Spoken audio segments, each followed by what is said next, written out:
exams. Let's start this ICMR JRF mock test series. My only or sole motto is to crack this with self-study, and I don't want you to waste money. I don't know if test series, paid test series of course आएंगी, but then again ICMR is a kind of paper जैसे predict तो नहीं किया जा सकता. Like I can't say कि हाँ ये ही questions टेस्ट सीरीज उस फॉर्मेट में, बट जितना भी उसका सिलेबस है उसे डिकोड करके मैंने अपना बेस्ट पॉसिबल दिया है. लेट्स से ये आपके लिए कितना हेल्पफुल होता है और आप मुझे कमेंट में बताना. एंड ऑल्सो टेल मी कि इसका PDF में टेलीग्राम पे भेजूँ या नहीं भेजूँ. ठीक है, चलो स्टार्ट करते हैं. तो क्या है टेस्ट पेपर? इंस्ट्रक्शंस है मेरे टेस्ट पेपर के कि each paper contains 20 questions. Already Instagram पे बता दिया गया है for new people. Each paper contains 20 questions. Her question का 1 मार्क है. लाइक होता है जैसे माइनस होता है, बट मैं नेगेटिव नहीं रख रही हूँ. टिल मैं फर्स्ट टू 5 टेस्ट नेगेटिव नहीं रखूँगी because I want you to build some confidence. ठीक है, शुरुआत के जो 10 क्वेश्चन हैं वो पार्ट ए में शुरुआत के 10 क्वेश्चन हैं वो जनरल एप्टीट्यूड के हैं. जनरल एप्टीट्यूड जैसा कि मैंने बता दिया उसमें कॉमन स्टैट्स आती है, जनरल नॉलेज आता है और साइंटिफिक फिनोमेनाज आते हैं. Part B is your life science. कहीं से भी उठा के दे सकते हैं, बट मैंने कुछ सिलेक्टेड टॉपिक से ही लिया है. ठीक है, how to evaluate yourself ये प्लीज़ करना. और अगर हो सके शर्म ना आए तो आई अंडरस्टैंड कि हो सकता है आपको झिझक लगती हो. अगर ना आए वो शर्म तो आप मेरे को प्लीज़ कमेंट डाउन करना आपके मार्क्स कितने आ रहे हैं. तो अगर 18/20 आ रहे हैं then it is best. Like 20 marks का है, 18/20 है तो बेस्ट है. Keep going in the same direction. 15/20 है तो यू कैन डू बेटर. अपने पर भरोसा रखिए और करते जाइए. 10/20 है तो पुश योर सेल्फ, क्योंकि आपके पास बहुत सारे इंप्रूवमेंट का चांस है. अगर 5 से कम आ रहे हैं तो वार्निंग है यार, कि पेपर में एफर्ट तो लगेगा.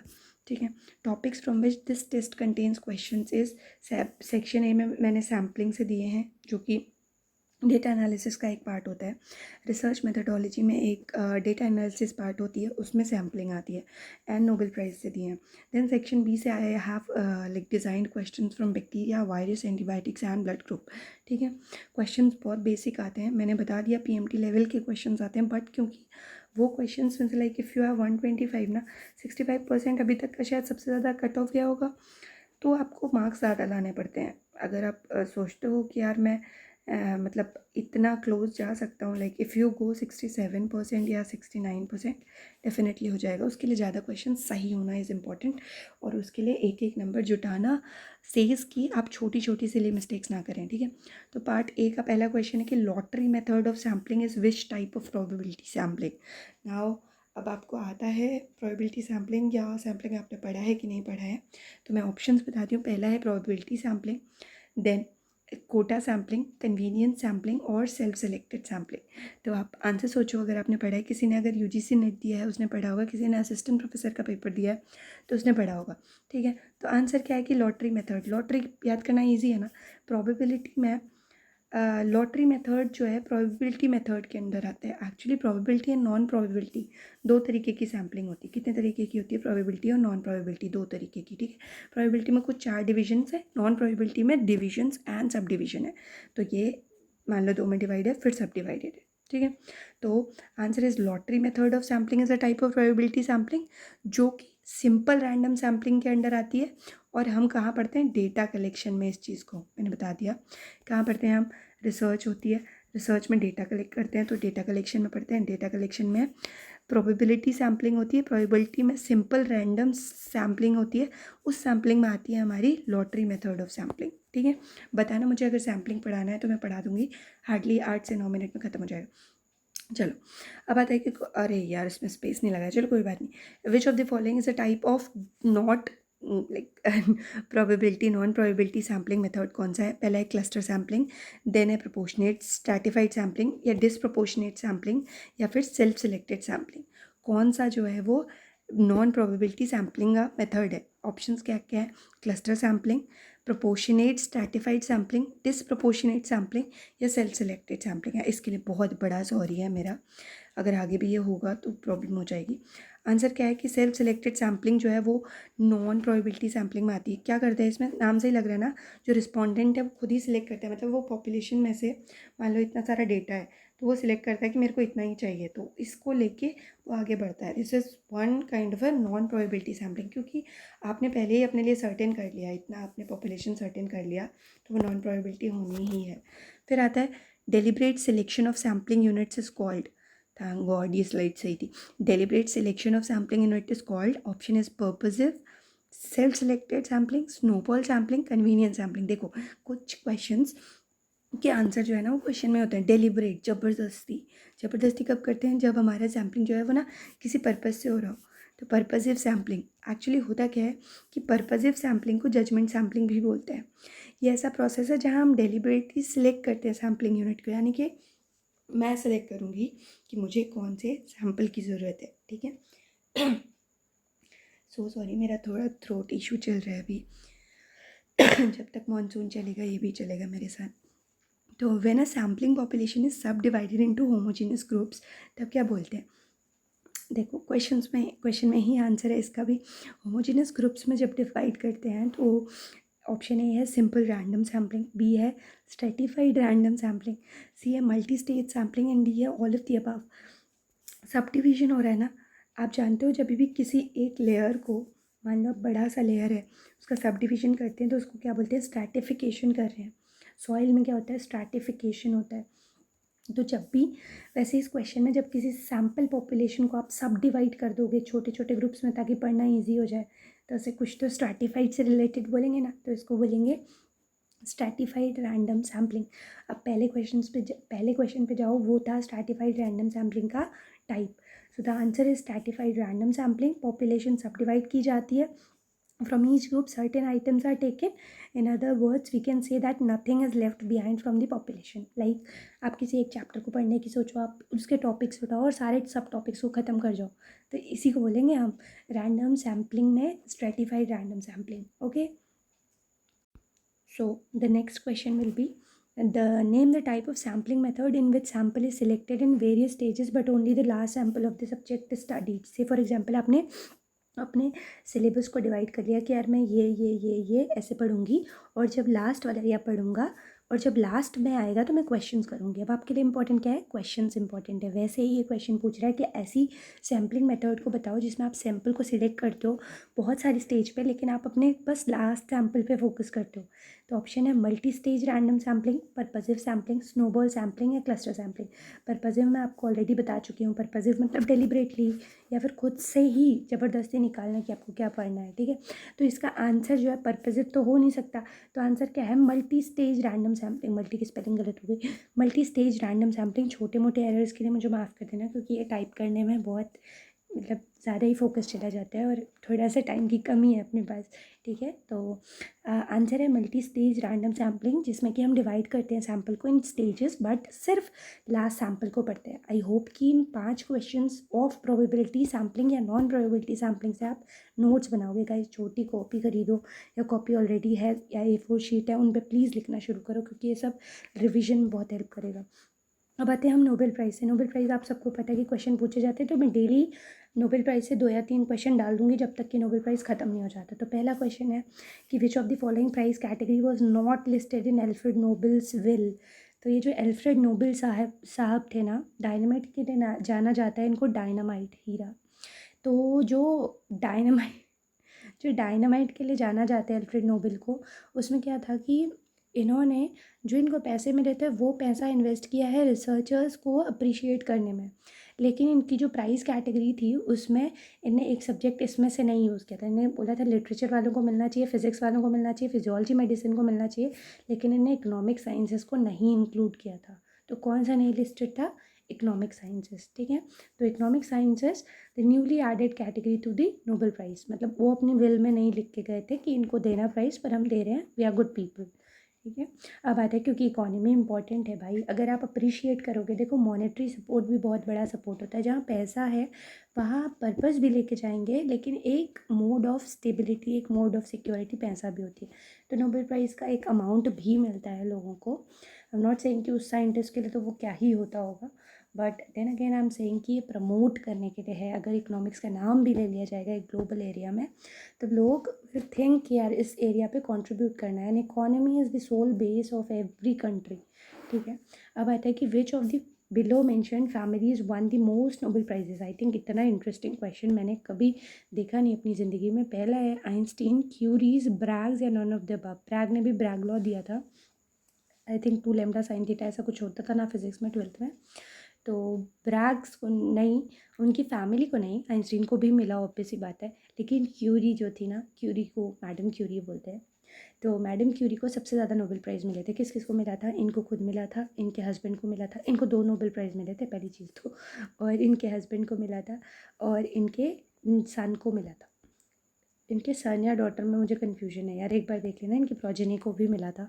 तो they had total 4 Nobel prizes in their family, जिसमें से कि हम 3 इसलिए बोलते हैं क्योंकि नोबेल मैरी क्यूरी मतलब इंसान तो 3 ही थे, तो 3 लोगों को मिला था। तो क्यूरीज को सबसे ज़्यादा नोबेल प्राइज़ मिले थे। क्या था? And the number was 3। 3 इसलिए लिखा है क्योंकि 3 लोगों को मिले, मैरी क्यूरी, उनके बच्चे को और उनके हस्बैंड को। उसके बाद आता है कि what is the Nobel prize award, why is the Nobel prize award ceremony held on December 10 each year. अगर कुछ गलत बोलूँ तो माफ़ कर देना, उम्र का तकाजा है, रात हो गई है, इस मुश्किल हो जा रहा है। Why is the Nobel prize award ceremony held on December 10 every year. पहला, Alfred Nobel discovered dynamite on this day. B, Alfred Nobel was born on this day. C, Alfred Nobel passed away on this day. And d, Alfred Nobel receive his patent for the discovery of dynamite. सिर्फ बोलना तो नहीं चाहिए, लेकिन इन्होंने अगर अपनी will लिख के गए थे, तो अपनी विल कब लिखता है इंसान? जब जाने वाला होता है ना। हमारी मूवीज़ में तो ऐसे ही होता है भाई, कि हमारे तो एड्स में भी ऐसे ही होता है कि विल लिख देते हैं। तो एल्फ्रेड नोबेल भी इसी दिन पास अवे हो गए थे, इसीलिए नोबेल प्राइज़ इसी दिन दिया जाता है कि we remember Alfred Nobel on this day. ठीक है, क्यों दिया जाता है? क्योंकि इस दिन उनकी डेथ एनिवर्सरी होती है। थोड़ा सा काउंटर इंट्यूटिव है, ऐसे लगता है यार डेथ एनिवर्सरी के दिन क्यों देना है, बर्थडे के दिन देते। बट अगर आप थोड़ा टेक्निकलिटी सोचो तो इस बात की, तो नोबेल ने अपनी ज़िंदगी में बोला ना एल्फ्रेड ने कि मेरे को लास्ट में विल में लिखा ना कि इतना पैसा इन चीज़ों के लिए जाएगा, तो वो इसलिए कंसिडर किया जा रहा है कि ये पहले की बात नहीं है, बाद की बात है। तो ठीक है, who was the first women to win Nobel prize? C, हमारे केस में मदर टेरेसा को मिला है Nobel prize, but first women out of these is Marie Curie. Marie Curie की वजह से अट्रैक्शन भी साइंस में बहुत ज़्यादा बढ़ गई थी फिज़िक्स के लिए। और मैरी क्यूरी, सैडली इनकी जो डेथ हुई थी वो रेडिएशन की वजह से हुई थी, क्योंकि बहुत ज़्यादा टाइम रेडिएशन के पास रहती थी। और रेडिएशंस का तो प्रॉब्लम ये भी है ना कि हाफ़ लाइफ हो जाती है, तो टी हाफ की वजह से उनकी परसिस्टेंस बनी बनी रहती है। ऐसा तो होगा नहीं कि एक ही केमिकल से काम करते थे, काम भी बहुत सारे से करते थे। प्लस ये इनके husband, his husband was his guide actually, तो मे बी इतना एज डिफरेंस ना हो या जो भी है वो नहीं मुझे पता, बट हाँ his husband was her guide. Sorry यार, मैंने हिज बोला क्या, आई एम सो सॉरी। तो वो इनके गाइड ही थे, और ये दोनों रेडिएशन पे काम करते थे। तो आप सोचो the amount of exposure they had. And कहीं मैंने ये कॉन्ट्राडिक्टरी हो सकता है, कहीं मैंने ये भी पढ़ा था कि शायद ही ब्लाइंड हो गई थी लास्ट तक। तो आप एक बार अगर क्यूरी की बाद में कभी स्टोरी पढ़ना, ठीक है। तो globally Marie Curie was the first woman who won this Nobel prize, ठीक है, नोबेल प्राइज़ जिनको मिला था। केमिस्ट्री के लिए भी मिला है शायद इन्हें, और फिजिक्स के लिए भी मिला। नोबेल प्राइज़ इन फिजियोलॉजी और मेडिसिन 2021, क्योंकि रेडियो एक्टिविटी पे काम किया था ना, वो केमिस्ट्री का ओवरलैपिंग कॉन्सेप्ट है। तो नोबेल प्राइज़ इन फिजियोलॉजी और मेडिसिन 2021 वॉज अवॉर्डेड टू, आपको पता है GPCR जानते हो ना आप, कि कोई आपको टच करता है आपके हाथ के बाल खड़े हो जाते हैं, या सेंसरी जो भी आपको अंदर से पता चलता है कि यार someone is touching me, right. तो that is because of GPCR pathway. तो ये जो टच के रिसेप्टर्स होते हैं ना, टच के रिसेप्टर्स के बारे में पढ़ाई की गई है अभी ये 2021 वाला जो नोबेल प्राइज़ मिला है। सैडली बायो को कोई नोबेल प्राइज़ नहीं मिलता, बायोलॉजी एज पर से कुछ है ही नहीं वहाँ, जो भी है वो फिजियोलॉजी या मेडिसिन है। तो प्लांट फिजियोलॉजी वालों को भी मिला है। तो आप ये समझो कि ह्यूमन फिजियोलॉजी हो चाहे जो हो, थोड़ा सा विद दी मेडिसिन, ये जो है नोबेल प्राइज़ नॉमिनेशन के लिए जाते हैं। तो आप इसके लिए एक ट्रिक याद करो कि जूली ने ड्रम बजाया। क्या किया? जूली ने ड्रम बजाया। ड्रम की स्पेलिंग DREM है। तो इसके आंसर हैं डेविड जूलियस एंड आर्ट्रम पेटापोशियन। जो भी ये हैं इन खुश रहें अपने नाम के साथ। आपको याद रखना है जूलियस, जूली ने ड्रम बजाया, ठीक है। ट्रिक है जूली बीट्स द ड्रम। और हिंट क्या है? जूली, ड्रम क्या है? ड्रम, ठीक है। याद रखने के लिए बस है। पार्ट B शुरू हो जाता है लाइफ साइंसेस का। पहला क्वेश्चन है कि कौन सा, ऐसे ही क्वेश्चन आते हैं, आप ये मत सोचना इजी क्वेश्चन हैं, अभी आप देखो लेवल अप होगा। तो which of the following disease is caused by a virus? Option is poliomyelitis, malaria, whooping cough या रिंग वर्म। देखो, एक रिंग वर्म को तो सीधे ही हटा दो, रिंग वर्म ही ने लिख दिया। भाई तो रिंगवर्म तो हो ही नहीं सकता। वो पिंक कफ किससे होता है? बोर्टेला पर्ट्यूसिस से होता है। बोर्टेला पर्ट्यूसिस भाई साहब हैं क्या? बैक्टीरिया हैं, बी से बैक्टीरिया, बी से बोर्टेला, इनको भी काट दो। मलेरिया कौन है? मच्छर काट जाता है। मच्छर के अंदर क्या होता है? प्रोटोजोआ होता है। प्रोटोजोआ रह रहा है भाई, प्रोटोजोआ से भी नहीं होता है, इसको भी काट दो। तो बचा क्या? पोलियोमिलाइटिस। पोलियोमिलाइटिस किसकी वजह से होता है? ये होता है वायरल डिजीज़। अब आता है, और आई थिंक पोलियो या रेबीज़, अच्छा बात बताती हूँ, अभी वो चीज़ याद नहीं आ रही। Which of the following blood group is universal recipient है? ठीक है, यूनिवर्सल रेसिपिएंट कौन होता है? A B blood group. तो आप ऐसे समझो कि ए बी किसी से भी ले सकता है, क्योंकि अ, ऐसा है ना कि अगर मान लो किसी का बिहेवियर बहुत अच्छा है और उसको कोई भी इंसान आके सारी तरीके की डांट के भी जा रहा है, जो करना है वो करके जा रहा है, क्यों? क्योंकि वो अपना डिफेंस मैकेनिज्म नहीं ऑपरेट कर रहा है। तो ए बी जो है ना, वो एक तरीके से किसी के भी अगेंस्ट एंटीबॉडी नहीं, बुरा नहीं सोचता। तो ये भी जो है वो यूनिवर्सल रेसिपिएंट है कि आओ भाई, जिसको आना है, या मैं मतलब ब्लड वाइज अगर बोला जाए तो किसी को भी ए और ए बॉडी से दूसरी बॉडी में जा सकता है। तो ये क्या हो गया हमारा? यूनिवर्सल रेसिपिएंट हो गया। ठीक है। Typhoid fever is caused by, typhoid किससे होता है? वायरस से, बैक्टीरिया से, फंगस से, या एलर्जी से? एलर्जी से टाइफॉइड हो सकता है क्या? नहीं हो सकता। ठीक है। तो टाइफॉइड जो है इंटेस्टाइन की बीमारी है बेसिकली, गंदे पानी से कहूँगी मैं ये होता है। तो टाइफॉइड फीवर आपका सैल्मोनेला टाइफीमरियम। ठीक है। सैल्मोनेला टाइफीमरियम बहुत सारी चीज़ों का रिसर्च का मॉडल ऑर्गेनिज्म भी रह चुका है। आप कमेंट करना अगर आपको याद आता है कि किसका। तो टाइफॉइड फीवर होता है, बैक्टीरियल डिजीज़ है, बी की जगह सी लिखा हुआ। तो option will be option number B, bacterial disease है। अब ये जो टाइफॉइड फीवर है, इससे रिलेटेड एक बहुत इंटरेस्टिंग फैक्ट बताती हूँ। टाइफॉइड मैरी करके एक लेडी थी, जिसने कि एज अ होस्ट काम किया टाइफॉइड का। तो आप ये समझिए, उसके बाद एक रिसर्च सामने आई कि अगर किसी को टाइफॉइड होता है तो वो इंसान जन्म भर, like till the life time, that person acts as a repository for that bacteria. तो वो इंसान हमेशा होस्ट का काम करता है। एक बार टाइफॉइड हो गया, हम सबको हुआ है, मेरे को तो कई बार हो चुका है। तो that person acts as a repository of typhoid fever. ठीक है। तो अगर किसी को ऑलरेडी टाइफॉइड के थोड़े सिम्टम्स हैं, ऐसे लोग उनके क्लोज जाते हैं और इनकी इम्यूनिटी थोड़ी सी डाउन है, और उनके ये बैक्टीरियाज एक थ्रेशोल्ड 10⁶ से ज़्यादा बैक्टीरिया अगर हो गया तो उसे इन्फेक्ट करना शुरू कर देगा। ठीक है। चलिए moving on. A virus acquires envelope during which of the following step? Enveloped virus body में आ गया, अब इसे जाना भी है वापस, हमारी बॉडी में तो हमेशा रहेगा नहीं। तो कौन सी स्टेज में, पेनिट्रेशन में, रिलीज में, असेंबली में, या लाइसिस में, कौन सी स्टेज में एक्चुअली एनवेलप एक्वायर करता है? तो थोड़ा सा लॉजिकल भी है कि जब ये जाना होगा तभी तो ये चाहेगा ना, तो रिलीज़ के टाइम करता है। डेवलप करता है during the release phase, answer will be release. अब एग्जाम्पल्स ये आप देखोगे, ये मैं आपको रिसाइट नहीं कर रही हूँ, प्लीज़ नोट इट डाउन, ये क्या क्या लिखा है मैंने, क्योंकि ये डायरेक्टली पूछे जा सकते हैं क्वेश्चन में। ठीक है। अब आता है 15th question. Which one of the following viruses replicate in the cytoplasm? इनमें से कौन सा वायरस है जो कि साइटोप्लाज्म में रेप्लिकेट होता है? SV40, एडिनो वायरस, वैक्सीनिया, या हर्पीज़ वायरस? अब ये जो है रटने वाला क्वेश्चन है, तो ये रटने वाला क्वेश्चन आपको पता होना चाहिए कि इनमें से जो वैक्सीनिया वायरस है, वैक्सीनिया बोले तो स्मॉल पॉक्स का वायरस बेसिकली। तो हम स्मॉल पॉक्स इरेडिकेटेड हो चुके हैं, आपको ये पता है राइट, कि हम स्मॉल पॉक्स फ्री हैं इंडिया। तो ऑप्शन है कि vaccinia virus. What does vaccinia virus do? क्या करता है? ह्यूमन इम्यूनाइजेशन में यूज़ करते आ रहे हैं ऑलमोस्ट सेंचुरी। ये जो वैक्सीनिया वायरस है, ये क्रॉस प्रोटेक्शन देता था वेरियोला से, positive agent of small pox. तो ये रिलेटेड फैमिली के थे। ऐसा था कि अगर इसको डाल दो बॉडी में, जैसे हम कोविड का क्या कर रहे थे, माइल्ड स्ट्रेन डाल रहे थे, तो माइल्ड स्ट्रेन अगर हम डाल रहे थे तो ऐसा था कि बॉडी इसको पहचान ले रही है, तो इससे मिलता जुलता पहचान ही लेगी। फॉर एग्जाम्पल, मैं और अगर मेरी सिस्टर की शक्ल सही सेम दिखती है, like if resemble each other like more than 80%, तो अगर आप मुझे पहचानते हो तो उनमें मेरी झलक आएगी, तो आप मेरी सिस्टर को भी पहचान ही लेंगे। तो that's what vaccinia was doing, कि इम्यूनिटी प्रोवाइड करने के लिए था वैक्सीन के फॉर्म में। Mycoplasmas are not inhibited by penicillin because, ये जो है ना माइकोप्लाज्मा, इसको बोलते हैं जब इसको कल्चर करो तो फ्राइड एग कॉलोनी देता है। कैसे देता है? Fried egg colony. और साथ में जोकर ऑफ प्लांट किंगडम में बोला जाता है। अब जोकर किसी चीज़ को कब बोला जाएगा? अमीबा याद करिए, अमीबा याद करिए। अमीबा का क्या बोल देते हैं हम, कि कैसा भी शेप ले लेता है। तो सबसे बेस्ट मेरे लिए ड्रॉ करने के लिए स्कूल में अमीबा होता था, क्योंकि ड्राइंग थी बहुत गंदी और अमीबा का शेप कुछ भी हो सकता है। तो सेम गोज़ फॉर माइकोप्लाज्मा। जब भी माइकोप्लाज्मा याद आए तो मबीबा, ममीबा, यानी कि mycoplasma is like amoeba. How? क्योंकि इसमें सेल वॉल होती ही नहीं है, सेल वॉल है ही नहीं। प्लाज्मा मेम्ब्रेन तो किस जैसा शेप दोगे वैसा शेप ले सकती है। तो प्लियोमॉर्फिक होते हैं जो अपना शेप बदल सकते हैं, उन्हें प्लियोमॉर्फिक बोलते हैं, बहरूपिया कहेंगे उसे। तो mycoplasmas are not inhibited by penicillin because they lack cell wall. और पेनिसिलिन जो है भाई साहब किस पे अटैक करते हैं, नाम के बीच में। नाम कहाँ होता है, वॉल में ही होता है, ठीक है। इनको बोलते हैं जोकर ऑफ प्लांट किंगडम क्योंकि प्लियोमॉर्फिक नेचर होता है। मतलब जोकर ऐसा है ना, जोकर कैसे भी कपड़े पहन के आता है, कभी कैसा दिख रहा है, कभी कैसा दिख रहा है। तो similarly these bacteria have the capability to change their size और shape with regard to environmental condition.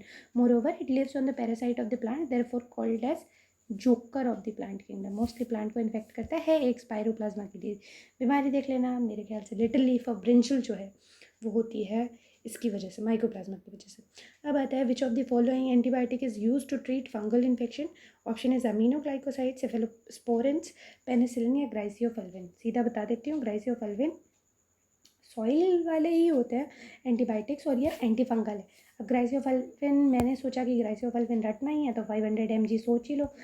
किस किस में यूज़ होता है, जॉकिच में, एथलीट्स फुट में, रिंगवर्म इन्फेक्शन है, fungal infection of scalp, finger nails and to nails, ठीक है।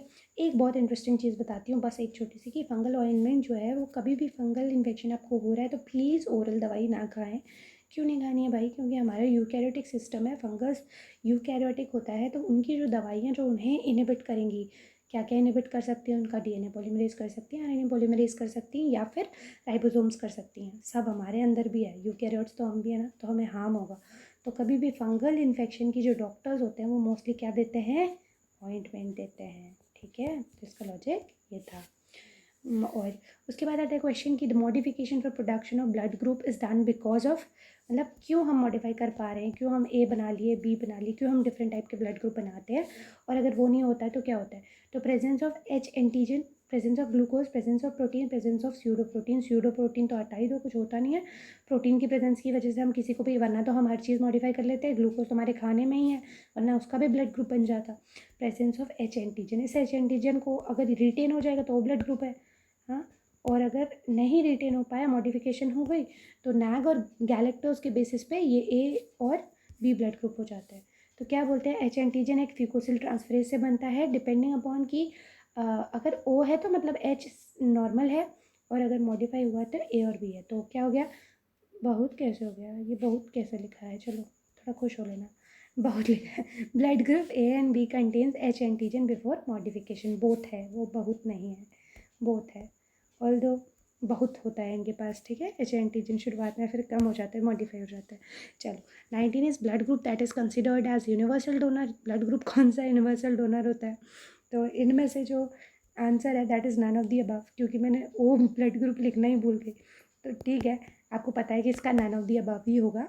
वैसे ऐसा क्वेश्चन मैंने, क्योंकि यूनिवर्सल एक्सेप्टर प्रेजेंट था क्वेश्चन में, इसलिए मैंने डोनर भी डाला था कि आप ये ना भूलें कि ऐसा क्वेश्चन आने के चांसेस हैं। इससे खुश नहीं होना होता यार, देखो कभी भी 125 क्वेश्चन अगर आने हैं ना, तो सच बताऊँ 65 से 70 क्वेश्चन सब कर पाएंगे।